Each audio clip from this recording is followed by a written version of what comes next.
Let's welcome Scott. Scott, nice to have you here. But tonight I want to talk to you about one aspect of the history here in York County, Pennsylvania, and that is the 87th Pennsylvania Infantry at the Second Battle of Winchester. Um, Second Winchester is a battle that, frankly, is rather obscure today. And when people think of the Gettysburg Campaign, obviously the Battle of Gettysburg comes to mind, but Brandy Station still comes to mind. In recent years, Monterey Pass has become more and more prominent in the news and in the press and things. The Second Winchester's really slipped back into obscurity. Years ago, both Eric Wittenberg and I both shared a mutual interest in this battle because regiments from my hometown of Zanesville, Ohio, and my adopted hometown of York, Pennsylvania, fought there, as well as folks from Eric's places that he's lived. So we've always been kind of interested in this battle, and we collaborated and put together a book on it. And we're going to tonight give you a quick overview of the next 55 minutes or so of the Second Battle of Winchester. Let's take a quick look at geography. I mean, obviously, Winchester's in the middle of the Shenandoah Valley. Shenandoah Valley, as you can see on the map there, runs northeasterly from Tennessee, stretching towards the Cumberland Valley, which is in effect the same valley just north of the Potomac River. And the Cumberland Valley dumps at Harrisburg, Pennsylvania. So the combination of the Cumberland and Shenandoah Valleys indeed are a dagger pointed at the heart of the Yankees. On multiple occasions, the Confederate Army would use this as an avenue of invasion, including in 1863. So let's talk very briefly about the setting, the background. Robert E. Lee obviously has an intention of coming to Pennsylvania. He started on a trip to Pennsylvania in 1862, stopped at the Battle of Antietam, but a month later in October of 1862, did indeed send his cavalry into Jeb Stuart on a raid that, frankly, was his very week. So we're actually on the anniversary of part of Stuart's 1862 raid tonight. But Lee has once again decided, let's try for Pennsylvania in the spring of 1863. And he's got a lot of reasons for doing it, but not the least of which is to beat the Yankees on Northern soil. But let's not ignore the fact that he's also looking to gather supplies. He needs to bust apart the railroads, etc. Now, the Union Army, of course, has no clue that Robert E. Lee's intention is to come to Pennsylvania. They are still pretty sure that Lee is going to continue to operate in and around the Fredericksburg, Virginia area, where he's been since November of 1862. Now, we're going to focus our attention tonight on 1/3 of Lee's army. That's the Second Corps, commanded by Lieutenant General Richard Stoddard Ewell. He has 3 divisions, Robert Rhodes. We won't talk a lot about tonight. We'll mention him a couple times. Edward Johnson, who we'll mention a couple times. But the bulk of our focus tonight will be the folks who did the heavy fighting on the first 2 days at Second Winchester, a 3-day battle. That's Jubal Early's division. Now, in Winchester, since January of 1863, there's been about 8,000 United States soldiers. Most of these guys are relatively new. The vast majority of these regiments had been bridge guards or railroad guards. Not a lot of them have ever seen any kind of extensive combat. Robert Milroy, their commander, is a newly appointed Major General, had fought as a Brigadier General in the 1862 Valley Campaign, now finds himself in command of all the troops in the Shenandoah Valley, Union troops, at least in the Shenandoah Valley. Milroy's from Indiana. He's a political general. He's an ally of both the governor, a Republican governor of Indiana, and the Republican president of the United States. Excuse me. Milroy has assembled a really motley crew. This is a division of the United States 8th Corps, but their commander, the overall commander of the 8th Corps, is in Baltimore. Another division is at Harper's Ferry and at Martinsburg. And then we have Milroy's division sitting in the Shenandoah Valley. He's got 3 brigades. Now, keep in mind, we're talking about a Confederate Corps with 3 divisions. We're going to be fighting a Union division with 3 brigades. And that gives you the idea up front. This is going to be a very one-sided conversation. The 1st Brigade is underneath Washington Elliott. He's a brigadier general, West Point grad. His father, Stephen, had been an admiral in the War of 1812.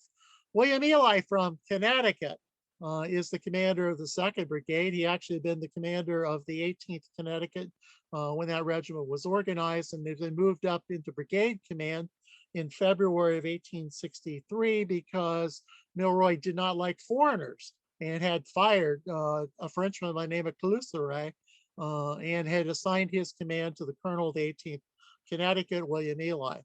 The 3rd Brigade is the problematic brigade. It's commanded by another West Pointer, Andrew McReynolds, feisty cavalryman, Scotch-Irishman, who did not like Bob Milroy at all. And the feeling's pretty mutual. So Milroy has, in effect, dispatched McReynolds' brigade out of the picture, moved him out of Winchester, moved him several miles to Berryville to protect the road that led to Snickers Gap. But more importantly than protecting the road, I think in a lot of ways was to get McReynolds out of his hair. So Milroy doesn't have to worry about one of his leading critics. And you can see again, just, typical, I'm going back to Ely since he's a Connecticut boy. Underneath him, he's got John Shaw from here in York, Pennsylvania, the 87th Pennsylvania Infantry, as the 18th Connecticut, of course, we chatted about a minute ago, 5th Maryland from the Eastern Shore, 123rd Ohio, which is from the Fremont area where Rutherford B. Hayes presidential house is, and John Clunk from West Virginia, and a battery of regular artillery. So that's Ely's brigade. Here's the 18th Connecticut, just to briefly chat about it. They have a monument in Winchester at the National Cemetery. That regiment was organized in August of 1862. Like so many of the men in Milroy's units, this regiment's very typical. They had been guarding forts, or again, railroads or bridges. These guys were at Fort McHenry and later at Fort Marshall in Baltimore. It's not until May of 1863 when Milroy's looking for additional troops in the Shenandoah Valley that the telegraph goes back to headquarters, and the 8th Corps dispatches from headquarters in Baltimore, dispatches the 18th Connecticut to join Milroy's force. Ely, as I mentioned, is already on the scene. He's been promoted to brigadier general, to colonel of the brigade. And in his place is Monroe Nichols, who's now leading the 18th Connecticut with Major Henry Peel. Those two men will combine to lead this regiment throughout much of the action. So here's the tactical situation as 2nd Winchester unwinds. On June 12th, 1863, Richard Ewell's 2nd Corps, all 3 divisions will cross over Chester Gap, and they will march into the Shenandoah Valley heading towards Front Royal. And you can see on the map their arrival. Now, at that point in time, Milroy's got his men dispersed between McReynolds, as you see in Berryville. Milroy's got Ely's brigade and Elliott's brigade sitting in Winchester. And there are 2 additional forces that are out there. The 87th Pennsylvania has a very small force, just a couple companies or so guarding Bunker Hill. And then Kelly's division of the 8th Corps is guarding Harper's Ferry. There's also troops sitting in Martinsburg as well at this point in time. So that's the tactical situation. Not a single one of the Yankees is cognizant of the fact that the rebels are sending infantry into the Shenandoah Valley. This is a master move, if you will, of Robert E. Lee's strategy to go to Pennsylvania, but none of the Union Army is aware of this on the 12th of June. As mentioned, the Confederates have marched through Chester Gap. They've headed towards Front Royal, and Milroy's defenses in Winchester are kind of an odd lot. If you look on this map that I had Hal Jesperson draw for Eric's in my book, you'll see that the main Confederate approach, of course, is going to come from the south. Well, most of the defenses in Winchester were erected by the Confederates in 1862 to stop a Union invasion from the north. So you can see Fort Collier, parts of Fort Collier are still there. You see the Star Fort, that's still intact today. Fort Milroy, most of which is long gone. And the West Fort, again, most of which is long gone. But these facilities are all on the north side of Winchester. And again, the Confederates are coming from the south. So Milroy doesn't have a whole lot down there. You'll see where Milltown is on the southwestern side of Winchester. There are some earthworks and entrenchments on top of the hill, none of which still exists today. But that's about it. Just guard against any kind of an incursion from the south. That's what Milroy's got sitting there. Let's talk briefly about what he does have. This is Fort Milroy. It's on a small ridge above the Valley Turnpike. So you see the turnpike in the foreground here, the picture. You can see the shot of the fort. The flagpole is rather interesting. The flagpole is about 80 feet above the Valley Turnpike. And Bob Milroy goes up in that flagpole quite often.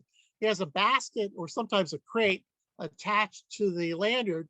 And when a soldier's on KP or has other duty, they have to hoist Bob Milroy, who's like 6'3", 6'4", up the flagpole in this basket.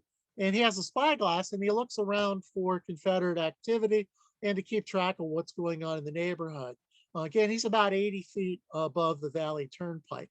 The bottom left corner, you can see what the fort looked like as far as an engineering drawing done after the Third Battle of Winchester. And in the bottom right is the only known photograph of Union artillery inside Fort Milroy. Now, if you're standing on Fort Milroy, if you are Bob Milroy, up in your basket, for example, this is the view of the town of Winchester, looking to your southeast, again, towards the mountains of Blue Ridge Mountains. The Star Fort, again, still exists, surrounded by townhomes today. This is the second major defense Milroy has at his availability. Again, you can see the design. It's not a perfect star. It's a very irregular shape, but it's a pretty impressive place to at least put some artillery and lay down some lanes of fire. Now, Winchester is a very popular assignment for the men. The 18th Connecticut, who I'm featuring somewhat in this talk tonight, they are camped near Shawnee Springs. Now, Shawnee Springs has a national reputation, at least on the East Coast, during the Civil War years. And I like this postcard that I picked up many years ago. Amongst the people of old, a common superstitions prevailed that whoever drank of these waters after death would return again. And so the 18th Connecticut boys, some of them write home about being happy to be near this spring. I'm sure they've heard the superstition that the more you fill your canteen and imbibe of the waters of Shawnee Springs, the longer you're going to live, assuming you were ever to get killed or die of natural causes or something. Well, the problem with this spring, of course, like many springs, is it's not always entirely clean. And shortly before the Battle of Winchester, Second Winchester, there's been an epidemic of typhoid fever that has come down. And in fact, a few men of the 18th, several men in the 87th Pennsylvania, a number of other soldiers have come down. In fact, there are several hundred of Milroy's men that are prostrate in the hospitals or in the churches or in public places such as bars around Winchester. But this is kind of Winchester's fame. It's a resort town. There's another big springs, Jordan Springs, just outside of town as well on the north side. And you got another set of springs off to the south. So this is an area that's long been known for vacations or for people trying to restore their health. Now it's a campsite for Milroy's men. And this is from the 18th Connecticut's regimental history by the chaplain, William Walker, showing again this bucolic scene of the 18th Connecticut's camp at Shawnee Springs. This looks like an ideal place for a Civil War soldier to camp. And indeed, Milroy makes it very delightful for many of his men because he has thrown out a lot of the openly pro-Confederate populace of Winchester and has given their homes over to his officers. And so a number of boys from Connecticut, as well as from Pennsylvania, West Virginia, and from Massachusetts, some of the other places Maryland, that he's got troops from, the officers are enjoying staying throughout the winter and spring in some of the nicer homes in Winchester. And Milroy's also allowing settlers to come down from places like York, Pennsylvania, or Athens, Ohio, or Columbus, Ohio. And so they have local foods, they have local beer, they have local entertainment, if you will. So this is a really nice place for the soldiers to be. Nice campsite. Everything's going well until the evening of June 12th. Now, some of you may be familiar with the old Westerns. Seem to be a common theme in the Westerns that a few Indians appear or Native Americans appear on a hill. The cowboys or the cavalry spot them, jump on the horses, ride over the backside of the hill, chasing these Native Americans. And then in the backside of the hills, the entire Sioux Nation. Well, that's a pretty common theme among Hollywood. Well, happened for real in the Civil War in Winchester. On June 12th, the 13th Pennsylvania Cavalry, sitting on top of the hill, enticed a Confederate cavalry patrol to follow them over the hill to the backside where the 87th Pennsylvania and a battery of U.S. regular artillery are awaiting. And they're shooting horsemen. It's like shooting, as one guy said, it's like shooting turkeys in a field, that they're just blasting away, and down go these Confederates. Well, they take a few prisoners and they bring these prisoners back to Robert Milroy, and they deliver the shocking news to Milroy that they are cavalry from the Army of Northern Virginia. Now, all winter long, Milroy has been faced with attacks by Virginia partisan cavalry. He's had folks like John McCausland, John M. Bowdoin, Grumble Jones, these kinds of personalities that have been nipping at his forward outposts all winter long. But now he's got cavalry from Maryland, from the Army of Northern Virginia. That's a problem, because the Army of Northern Virginia's last known whereabouts were either at Brandy Station or still at Fredericksburg. What in the world are they doing here? Milroy still really doesn't understand the gravity of the situation. Okay, it's another small cavalry raid. Yeah, some of Stuart's men have wandered up this far. But he does double up his patrols on the evening of June 12th, but he doesn't really take a lot of serious precautions. Saturday, June 13th, 1863. It's about to get very real for Bob Milroy and the men of the 8th Corps. President Lincoln, now with the intelligence that at least a third of Lee's army has moved towards or into the Shenandoah Valley, sends orders to Milroy's superior, Robert Shank, like me, a graduate of Miami of Ohio, in Baltimore, and tells Shank that you need to jerk Milroy out of Winchester. It's not defensible. It's not strategic. We got guys at Harper's Ferry. Well, they're not coming to Pennsylvania anyway. Just get Milroy out. In fact, he says, he'll be gobbled up if it's already not too late. Well, it was too late, because Milroy, in this jumble of commands that had to go from Washington to Baltimore to Harper's Ferry back down to Winchester, doesn't get the messages in time. And by the time he decides to do something about it, it's too late. Richard Ewell has deployed 2 of his 3 divisions, Allegheny Johnson and Joe Early, getting ready for the attack.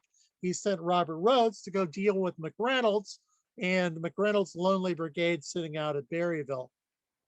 Joe Early is going to advance northward on the Valley Turnpike to Kernstown, while Allegheny Johnson will launch his attack up the Front Royal Pike. So you've got a 2-pronged Confederate approach on the first of what will be a 3-day battle. Here's the opening moves of the Second Battle of Winchester, again, Saturday afternoon, June 13th, 1863.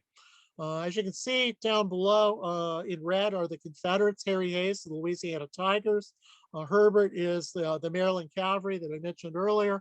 The 9th Louisiana, of course, is going to launch the first attack at Second Winchester. John Gordon's Georgia Brigade off to their left is going to attack the 12th West Virginia. So you see the 110th Ohio, 123rd Ohio, both are moving in response to the Tigers' flank attack. That opens up the opportunity for Herbert to have the Marylanders charge into Kernstown and rout the 12th and 13th Pennsylvania Cavalry, both of whom go fleeing to the rear, taking the 123rd Ohio with them. That isolates the Battery D, 1st West Virginia, under Captain John Carlin. They are sitting on Pritchard's Hill, and they are pretty much holding the fort by themselves.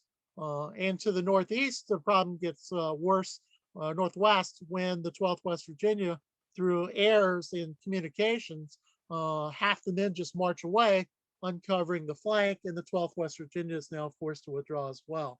So nothing's going right for, in this case, Washington Elliott's men as the battle begins. This is the Pritchard House at what's the Kernstown battlefield.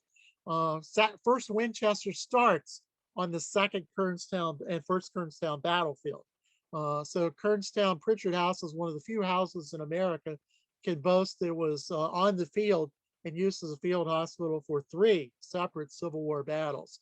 The Louisiana Tigers are going to sweep past this house up the hill behind them. They're going to force Carlin's battery finally off the hill.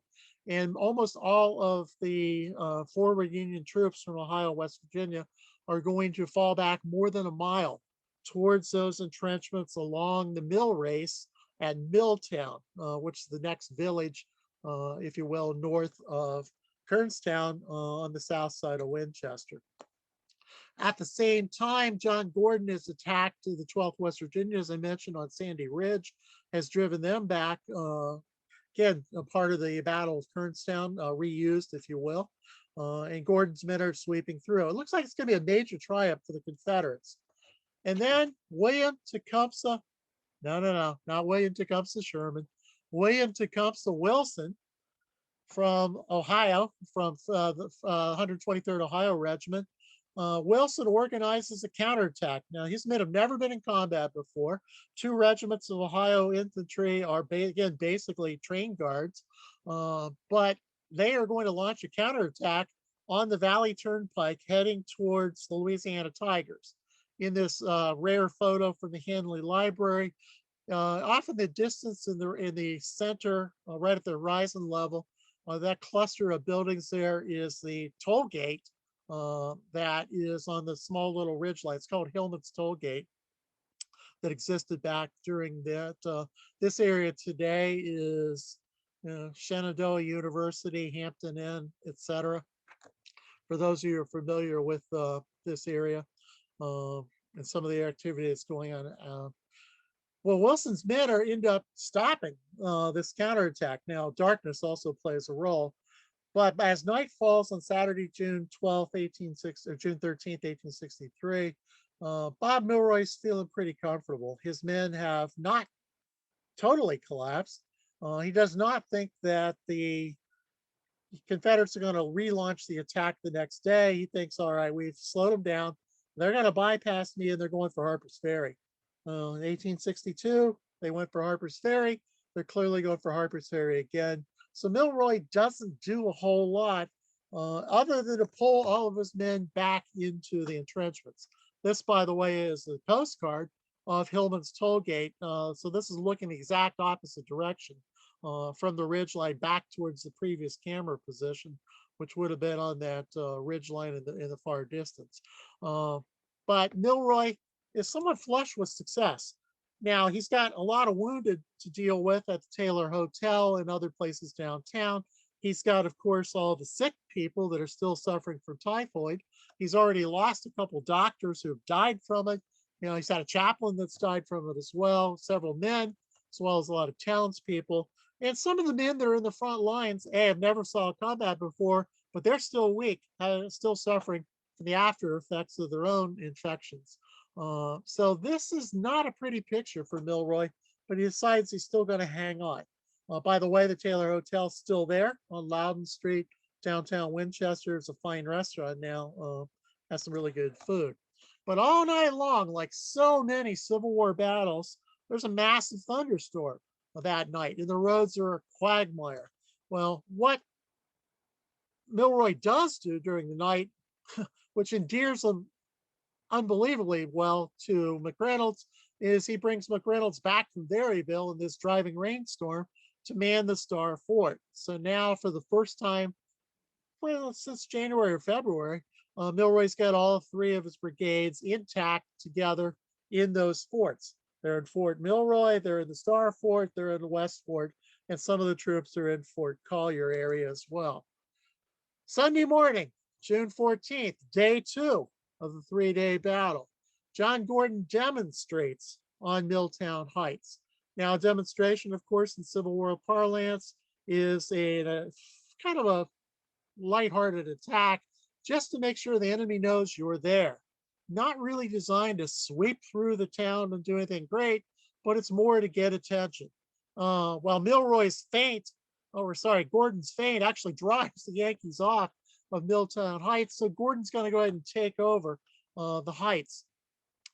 But he's facing much of the rest of the morning, the 12th West Virginia, now the 122nd Ohio, as well as Carlin's battery from West Virginia, Battery G, 1st West Virginia Light Artillery. And so Gordon's going to sit right about where the mill race, the Stonewall, the Hollingsworth Mills, etc., in a loose horseshoe surrounding the 12th West Virginia. There on their bottom right, you'll see our friends, the 18th Connecticut's guarding Shawnee Springs, 5th Maryland's at Camp Hill with more artillery, and the 13th Pennsylvania Cavalry, the Irish Dragoons from Pittsburgh are still there.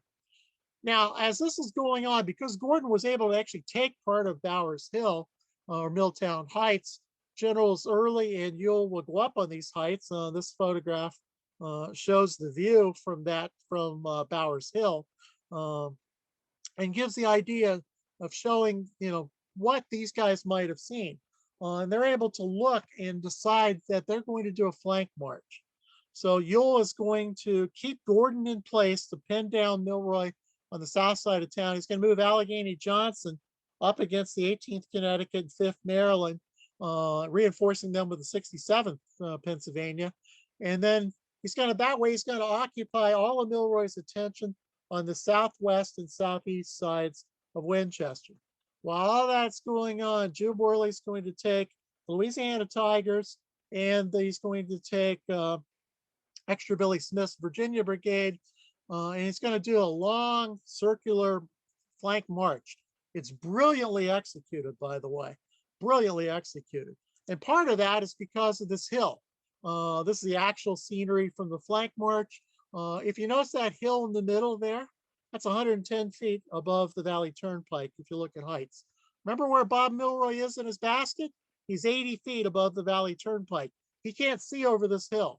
On the back side of this hill is where Early's going to move his entire division, minus Gordon and Avery's North Carolina Brigade. Milroy makes a tactical mistake. He doesn't put a single guy on that hill, not one, to find out what's on the backside of the hill. He did send out a cavalry patrol, but the cavalry patrol somehow or another misses this entire movement, and it enables Early to move pretty close to 4,000 men, including 20 artillery guns, into position behind Little North Mountain. You see the upper left corner of my photograph there that I took from johnsmilitaryhistory.com. That's Little North Mountain. And on the back side of that area, Early's going to assemble for the attack. Well, as the afternoon drags on Sunday afternoon, June 13th or June 14th, all these little demonstrations on the south side of Winchester continue to put pressure on Milroy. Again, you see our friends, 18th Connecticut, 67th Pennsylvania is now on the scene. 18th Connecticut is actually going to shift into Fort Collier, while Walker's Stonewall Brigade is going to launch a few, again, relatively minor attacks just to keep people amused. Now, in the middle of all this, at some point, Milroy orders a counterattack, and the 12th West Virginia, 122nd Ohio, actually are going to attack John Gordon at one point in the middle of this. And there's going to be street fighting briefly on the streets of Winchester. The 12th West Virginia, by the way, one of their lieutenants, a guy named James Dunham, will actually lead a charge on his own and will receive the Medal of Honor later from Congress for valor at 2nd Winchester. One of the few times that the Union, frankly, did much right at 2nd Winchester. But Durham's counterattack stops Gordon in his tracks and regains some ground before Durham's forced to retire. While this is going on Sunday afternoon, Martinsburg is going to fall to Robert Rhodes. Now, the key part of this means that now the Valley Turnpike north of Winchester is cut off. It's gone. That's the route that Lincoln and the War Department had ordered Robert Shank to make sure that Milroy evacuated to Harper's Ferry. Well, he ain't going but through Martinsburg now because Robert Rhodes has got his entire division of 7,000 or so men now sitting firmly astride the turnpike, today's Route 11, at Martinsburg. The only way Milroy is ever going to get out of this trap is to take a back road, the Charlestown Road, through Charlestown, West Virginia. And I keep using the term West Virginia. Let's keep in mind, West Virginia is not a state until June 20th. We're talking about June 14th. So we're about a week away from West Virginia. So, but for ease of clarity, I'll continue to use the term West Virginia, although technically at this stage it's Martinsburg, Virginia. So very late in the afternoon of Sunday afternoon, shifting our attention back to Winchester, because everybody could hear the booming of the guns of Martinsburg off in the distance. Now the Louisiana Tigers launched their attack. This is eerily reminiscent of Gettysburg. The Confederates are going to, on the third day, the Confederates are going to line up artillery and they're going to bombard the Union positions for almost an hour. And then they're going to launch an infantry assault at the Union lines. You know, it kind of reminds you of Pickett's Charge, only in miniature, here on Sunday afternoon. The ground you see below in the picture has been nicely preserved. It's in private hands. It's not yet part of the Winchester battlefields, but it's still pretty much intact other than a 4-lane highway running through part of it. But this shows the attack line, Harry Hayes, and then on the right, that's Louisiana Tigers. We're going to sweep down in the valley past the Yonley farmhouse and on to West Fort, which is guarded by a full regiment and 1 company of Ohio infantry, as well as a 6-gun battery of 3-inch rifles. So this is the attack on the West Fort on late afternoon, Sunday, June 14th, 1863. As you can see, Hayes's men are attacking the West Fort. Extra Billy Smith and Isaac Avery's troops, Avery having been called up from Kernstown. And now Early's got 3 of his 4 brigades now in position to launch the attack. The Tigers are going to scream, "We are Louisiana Tigers," and off they go. And the attack is highly successful. The artillery bombardment has all but obliterated the will of the defensive lines. They've chased off or disabled most of the gunners, and it's a sweep. The Tigers just roll right through them at this point in time. And you can see there's again the 18th Connecticut sitting down at Fort the entrenchments that belong to Fort Collier, no longer there, of course. Near the general area of the National Cemetery. And you can see again the Milroy's defenses. He's got cavalry on the north side. He's got 116th Ohio, 67th Pennsylvania, 5th Maryland, etc. But he's being caught from the west, totally unaware. This again is another photograph showing the ground over which the Louisiana Tigers attacked at 2nd Winchester. The West Fort would have been on the little rise to the left center on the horizon. You'll see the white roof of the building. That's roughly the area where the West Fort was in 1863. Again, this land is still there. Now, this is the view, unfortunately, from where that White House was, looking on the backside towards where Fort Milroy was. And the Tigers don't go down the hill. They stop at West Fort because the Union commander, Milroy, had been every Sunday afternoon distributing 55-gallon hogsheads of whiskey. And what do you think a Louisiana Tiger wants to do? Chase Yankees down a hill or knock the barrelhead into the whiskey? Well, that's, if you're from Louisiana, it's an easy choice. You're going to get drunk. And that's what the Tigers do. They pull off the attack. Even though there's still daylight left, they're done. They are now going to loot the camp. They're going to grab all the artillery horses. They're going to grab all the accoutrements. They're going to spin the artillery pieces around. Several Tigers who know how to operate artillery are going to start manning those guns, and they're going to use the U.S. regular artillery battery, Battery L, and they're going to fire those guns at Fort Milroy, which has large Parrott 20-pound Parrott guns for the 1st Massachusetts Heavy Artillery, manning that. And an artillery duel opens up over this valley between Louisiana Tigers and the 20 regular Confederate artillery batteries that are now pulled up onto this backside of this ridge. But everything's going to fail. Well, that night, 2 o'clock in the morning, Bob Milroy suddenly decides, maybe Abraham Lincoln was right and I should abandon Winchester. 2 days too late. At 2 o'clock in the morning, he spikes all of his artillery, every piece of it, dumps all the remaining ammunition into cisterns, abandons his wounded, abandons the sick people, both the soldiers and the civilians, abandons the wives and sweethearts that are in the houses that the officers have been allowed to use. He abandons everybody, mounts as many of his men as he can on the artillery horses or on cavalry horses, 2 or 3 at a man, and they skedaddle. At 2 o'clock in the morning, Milroy starts pulling out of Winchester, knowing he can't get to Martinsburg, but he thinks he can make it easily to the Charlestown Road, and from the Charlestown Road, then move to Charlestown and on to safety in Harper's Ferry. That's Milroy's grand plan. Problem is, it's exactly what Richard Ewell thought Milroy was going to do. He reads him like a T, and he has ordered Allegheny Johnson to start moving Johnson's division out of position on the southeastern side of Winchester to loop around past Jordan Springs and get to the Charlestown Road and block the egress there, making sure that Milroy cannot leave and move at all towards Harper's Ferry.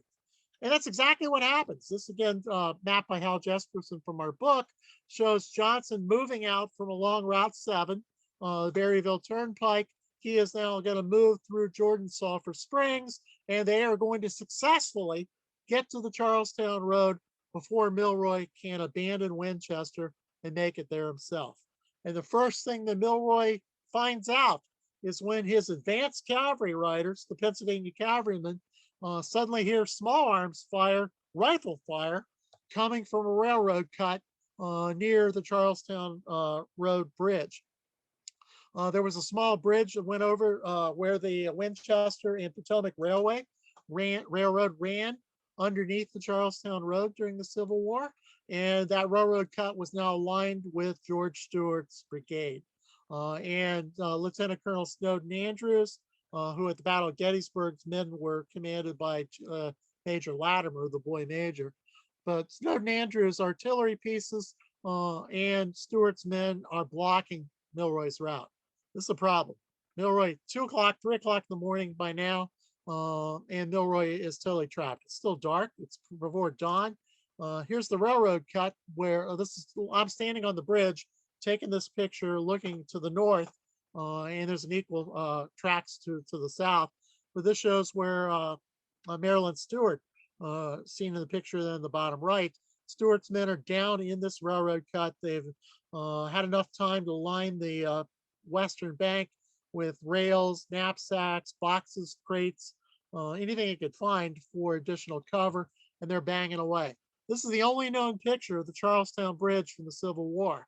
Again, it's over the railroad tracks, so there's one cannon put on top of the bridge. There's 2 more cannon just behind them on a small ridge line just off of the road.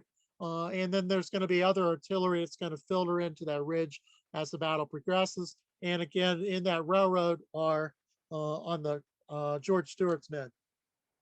This is from the only monument at the Carter's Woods / Stevenson's Depot section, the 3rd day's battlefield, if you will, the 2nd Winchester. And again, you see them wheeling the cannon onto the bridge.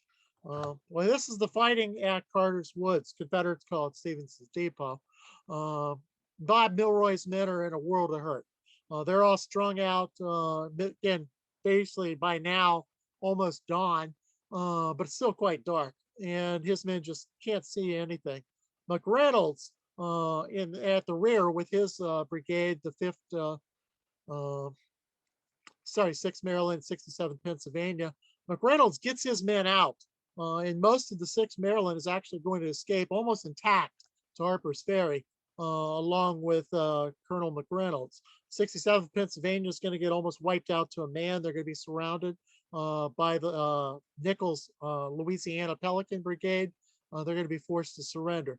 But most of the fighting is going to occur in the middle at Carter's Woods, where you see the 18th Connecticut, the 87th Pennsylvania, 122nd, 123rd Ohio, 110th Ohio are going to make desperate attempts on both sides of that Charlestown Road to try to force their way towards Harper's Ferry. They're going to fail. It's going to be disjointed. There's going to be multiple attacks taking place in the early dawn hours. This again is 18th Connecticut from the Chaplain Walker's regimental history, showing the 18th Connecticut on the left, the 5th Maryland on the right. That's Bob Milroy on the black horse there in the middle of the picture. Off in the distance is the railroad cut. That is Nichols Pelican Brigade there, as well as the Stewart's men, and they're just banging away at the Connecticut boys. Now, I'm sure the battlefield wasn't nearly this pristine, this well organized, but this is the only contemporary image ever done that I've seen drawn by an eyewitness who was at Carter's Woods on that morning. There's the same view, oops, today, pretty much, a slightly different angle. But this is the field over which the 18th Connecticut, 87th Pennsylvania, 123rd Ohio are going to attack.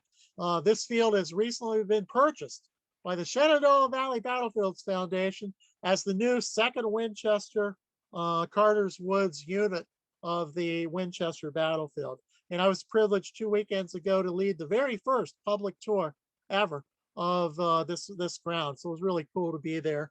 And we had almost 70 people sign up for the tour. It was fantastic. But this ground has now been preserved and saved. $4 million. It's the largest expenditure of ground for preservation in the history of the Shenandoah Valley. So the SBBF is quite proud of being able to save that. And we thank certainly a number of you on this call tonight for your generous contributions to the SBBF over the years. Here's again the only monument at the 2nd Winchester Carter's Woods unit. This is the Snowden Andrews monument. Andrews is going to lose the use of his arm. He's going to be hit by a shell fragment very late in the battle.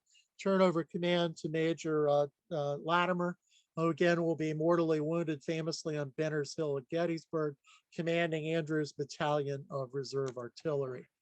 Well, in the middle of all this, Bob Milroy flees the scene. Not very often the commanding officer in the Civil War fled the field. Happened a couple of times, most notably at Chickamauga, when Rosecrans and Crittenden and Garfield and a number of the other senior commanders or staff officers skedaddle. Well, that's in September. This happens to be in June in 1863. And at this point in the Civil War, it was unheard of for an officer to have taken off. Milroy leaves the men alone. And Brigadier General Elliott and Colonel Ely, the Connecticut guy that's now commanding, they have no clue where Milroy went off to. They don't really know what to do. These attacks aren't working. They clearly aren't going to get to Harper's Ferry. And at one point, Ely turns to one of his men who's got a white rubberized poncho, grabs the poncho and starts waving in the universal signal of surrender. By that point in time, 123rd Ohio, Colonel Wilson throws down his flag. 110th strikes the colors. 87th Pennsylvania pretty much surrenders. 123rd. And at one point, the 18th Connecticut's the only regiment still intact on the field before they too finally capitulate. The Stonewall Brigade has arrived late, and they are pretty much the hammer against the anvil of Stewart's men and Nichols' men, commanded by Colonel Jesse Williams. Just north of the turnpike, northwest of the turnpike, more than 4,000 United States soldiers surrender. This will be the largest percentage of United States soldiers to surrender in battle until Corregidor in World War II. This is a disaster. It comes almost 9 months after the disaster of Dixon Miles at Harper's Ferry, which is a bigger surrender, but this is a huge problem. Milroy's division just ceases to exist. Confederates are going to march triumphantly in downtown, capture all the sick people, capture all the women and children. They're actually going to take the wives and sweethearts of the Union officers, and they're going to march them down to Stanton put them on a train, and eventually going to send them to Annapolis, Maryland, to Camp Parole, where these prisoners of war, civilian women and children, are finally going to be released into federal custody after an incredibly long roundabout trip. These 4,000 prisoners are going to be, again, marched to Stanton. They're going to be held overnight in Anderson, at the Star Fort, Fort Milroy, Fort Collier, the West Fort, and downtown at the courthouse. And they're going to be taken. A lot of these men, by the way, that are taken prisoner at Winchester die in Andersonville.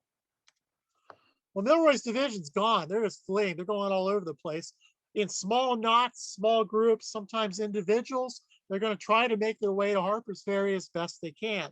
And a lot of the men succeed in making it there. Colonel McReynolds will kind of organize with the men that are arriving in Winchester or in Harper's Ferry from Winchester, and he'll be able to cobble together a fairly decent amount of men at Harper's Ferry. But the rest of the guys can't make it to Harper's Ferry. They're cut off. They're going to flee north, straight north, and they're going to head to Berkeley Springs, West Virginia. And for Berkeley Springs, West Virginia, and Hancock, Maryland, the two places they assemble, they are then going to decide we're going to walk to Pennsylvania. And they end up walking up and over the mountains to Bloody Run, Pennsylvania, which is on US Route 30, an hour, hour and a half or so west of Gettysburg, depending on traffic. And that's where Milroy's division ends up. Some of the 87th Pennsylvania, by the way, come back to their homes. Gettysburg, Pennsylvania, York, Pennsylvania. Come back all the way here to South Central Pennsylvania. Well, Milroy himself makes it to Harper's Ferry. He's going to take a Baltimore and Ohio train to go report to Baltimore to his commander. There's Miami of Ohio grad Robert Shank. Milroy's going to plead his case and going to find out that Shank's put him under arrest. Well, Milroy doesn't want anything to do with that, jumps back on the train and goes to Harrisburg, where he meets with the governor of Pennsylvania, Andrew Gregg Curtin, and again pleads his case. And then he goes out to Bloody Run, to what's now Everett, Pennsylvania, to try to take command of his men, only to find that there's a new commander in place. Colonel Lewis Pierce of one of the Pennsylvania cavalry regiments is now in charge, and Milroy's got nothing to do. Milroy goes home. He will spend the next year trying to restore his good name. He'll plead to Abraham Lincoln on multiple times to get troops back, but his men are going to be scattered again. Most of these guys will end up in the 6th Corps of the Army of the Potomac. They're going to fight in Monocacy in July of 1864. Many of the very same regiments that have been reconstituted with new recruits that had fought at 2nd Winchester. The upshot of 2nd Winchester is Abraham Lincoln calls for 100,000 volunteers. It's very clear Robert E. Lee's coming to Pennsylvania, and the Army of the Potomac can't stop him. And Milroy certainly can't stop him, and neither can the troops at Harper's Ferry. So Lincoln will abandon Harper's Ferry and call on the governors of Ohio for 25,000 volunteers, governor of West Virginia, 25,000 volunteers, and Andrew Curtin here in Pennsylvania, 50,000 volunteers to make out this 100,000 man militia. In Ohio, they get the volunteers, including one of my great-great-grandfathers. In West Virginia, they get the volunteers. Here in Pennsylvania, only 7,000 out of the requested 50,000 men show up. Final slide. Milroy loses 54% of his division. 95 men killed, 348 wounded, but more importantly, 4,000 men taken as prisoner of war. Milroy's division will never fight again as a division. Richard Ewell, in his very first battle as a newly appointed successor to Stonewall Jackson, in combination, of course, with A.P. Hill, having taken charge of some of Jackson's men, Ewell loses 269 of those men. It is an incredibly one-sided Confederate victory. The upshot of it all is Lee has great faith now in Ewell as a commander. Ewell's men have great faith in him as a commander. One of his men will actually write in his diary, I'm not so sure that old Jack couldn't have pulled this off as good as old Baldy did. And so his men are now believing that Ewell is, every bit as good as Stonewall. As mentioned, Milroy's going to fight to clear his name. Never going to do that. He does, by the way, finally convince Lincoln to give him a field command. Milroy would go to Tennessee to guard bridges. It's what his men were good for before Winchester. Now he's in charge of more bridge guards. And amazingly, in a one-on-one fight, in a Confederate cavalry raid on one of the Tennessee railroads, Bob Milroy will win the only victory of his military career.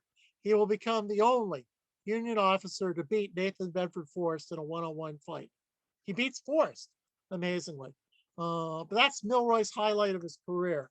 Milroy, by the way, comes back to Winchester after the Civil War for some god-awful reason. I'm not quite sure why, but he's stumping for U.S. Grant for president in Winchester, Virginia, a highly Democratic town. That didn't go over real well. In fact, he is kind of drummed out of town. In fact, a lot of these people hold up spoons because the last they'd seen of Milroy as he was fleeing, he abandoned his supply wagon, and in his supply wagon was much of the silverware of Winchester that he was trying to take out as a souvenir of his stay in Winchester. But the upshot of everything, Bob Milroy goes on to become a millionaire, quite wealthy out in Seattle. He's not quite a millionaire, but he's quite wealthy out in Seattle, Washington. For the rest of his life, he lives out in the state of Washington. As he is dying, he calls his family around him, asks to be buried in his full dress uniform, and tells his family and everyone else around him, we saved Pennsylvania. Those 3 days that we bought against Robert E. Lee enabled the Army of the Potomac to arrive in Pennsylvania in plenty enough time to make the Battle of Gettysburg happen. Without me and my men at 2nd Winchester, would not have been at Gettysburg, would not have been a salvation of Harrisburg. We'd all be speaking Southern now. Milroy believed that to the day he died. As to this day, do many of the descendants of Milroy's men from the 87th Pennsylvania, 5th Maryland, 6th Maryland, 67th Pennsylvania, 18th Connecticut, 12th West Virginia, and those 5 Ohio regiments. These boys believed that they saved the Union. And maybe they did. Who's to say what those 3 days, if Robert E. Lee might have gotten to Pennsylvania 3 days faster, who knows what might have happened. On behalf of my publisher, Savas Beatty, my co-author, Eric Wittenberg, my map maker, Hal Jesperson, I thank you to the folks in the Housatonic and the South Central Connecticut Civil War Round.